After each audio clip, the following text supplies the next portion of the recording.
What is going on, guys? GregglesTV. I'm going to show you how to increase the battery life on your PlayStation 4 DualShock controller. As you know, it's okay, but at least they give you a USB cable to plug this in and, you know, charge up whenever you need to, or play with it plugged in. I'm going to show you a couple of ways that you can increase the battery life overall. So let's get right into it. First thing you want to do is go into at the top here and go all the way over to the right and go to Settings.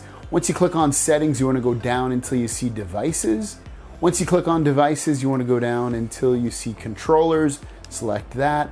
And then this is everywhere you're going to lie in here. So volume of the controller, speaker for controller. As you know, some games do use the speaker of the controller, and the louder something is, especially on a speaker that's portable like this, the more it takes to actually output that, and it uses up energy, it uses up battery life. So if you lower that, to either basically nothing or one or something that you can audibly hear, do that for yourself. But again, that'll give you some kind of increased battery life if you lower the volume of the speaker controller.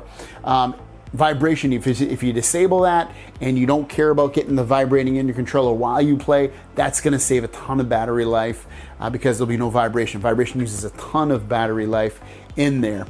And then the other thing would be the brightness. Let me just move this down so you guys don't get confused. And then the other thing would be the brightness of the DualShock light bar.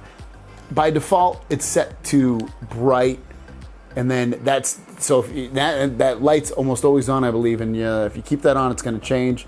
It's going to use a lot of battery life. Watch, you see dim. Dim's I don't know if you can even tell, but dim moves it a little bit.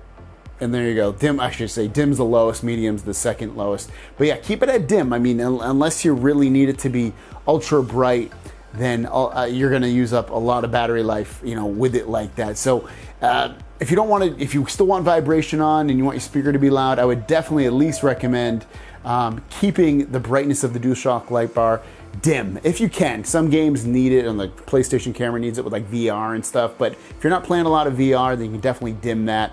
Me personally, I would keep that dim, and then I'd leave vibration in the speaker kind of at a normal volume. So that's my tips for keeping and improving battery life on your DualShock controller for the PlayStation 4. If you have any questions or comments, leave them down below. Thanks for watching, guys. I will see you down the road.